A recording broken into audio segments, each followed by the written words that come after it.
गुरांश दीदी, आपको पता है आप पिछले 5 साल से आउटलायर्स को गाइड कर रहे हो। बट मुझे एक चीज़ बताओ कि ऐसा क्या अलग है? लाइक अगर हम बात करते हैं तो यूट्यूब पे तो बहुत सारे टॉप के आईआईटीज़ एनआईटीज़ के मेंटर्स हैं। तो आउटलायर्स में ऐसा आप क्या ही अलग बता देते हो?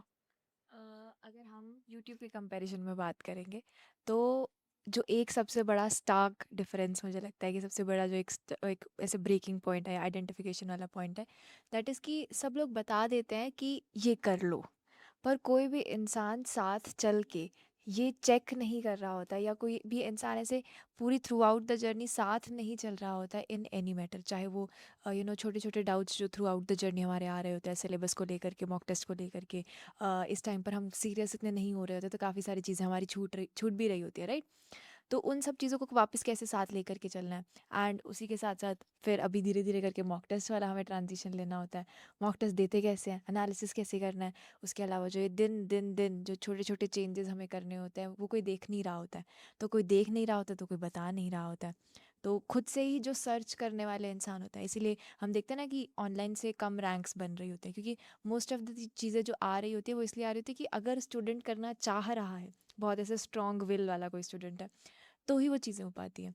अदरवाइज़ जो हम में से मेजॉरिटी लोग हैं, जैसे हम भी जब अपनी प्रिपरेशन के को याद करें, तो हम में से मेजॉरिटी लोग वो होते हैं जिन्होंने 11th में उतनी सिंसियरिटी के साथ नहीं की होती है। मोस्ट ऑफ द लोगों में 12th में भी अच्छा खासा टाइम ऐसे ही निकल जाता है। हम जैसे लोग फिर ड्रॉप भी लेते हैं। बट इन जनरल भी 12th आते तक, जब तक पेपर ऐसे सीरियसली सर पे नहीं आता, जिस जैसे तलवार नहीं टंग रही होती है, हम में से काफ़ी सारे लोग सीरियस ही नहीं होते हैं।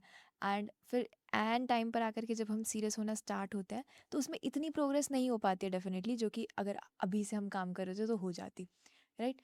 तो एक जो मेजर डिफरेंस हम बात करें यूट्यूब गाइडेंस या ऑनलाइन गाइडेंस वर्सेस आउटलायर्स में, दैट इज़ कि आउटलायर्स में साथ चल रहे होते हैं। डेली टारगेट आपके ट्रैकिंग से लेकर के, आपके फोकस वाले आवर्स से लेकर के, आप फिजिकली मेंटली कितना खुद का ख्याल रख रहे हैं, उन सारी चीज़ों के से लेकर के, साथ ही साथ फिज़िक्स केमिस्ट्री मैथ, आपका कोई सब्जेक्ट वीक है उसमें कैसे चलना है, आपका कोई सेक्शन कवर नहीं हो पा रहा है, बैकलॉग्स हैं, मॉक टेस्ट है, एनालिसिस है, ये सारी की सारी चीज़ें चल रही होती हैं। तो I think better word would be कि केयर और साथ नहीं होता यूट्यूब वाले पार्ट में। हम्म, तो अगर इसमें मैं मेरा एक्सपीरियंस शेयर करती हूँ तो मुझे पता है कि जब मेरा वो ड्रॉप ईयर चल रहा था ना तो आप मेरे सीनियर थे। तो मुझे पता होता था कि मेरे को कोई भी अपडेट देनी है तो वैसे तो मैं आपको सारी अपडेट देती थी कि ये चल रहा है वो चल रहा है।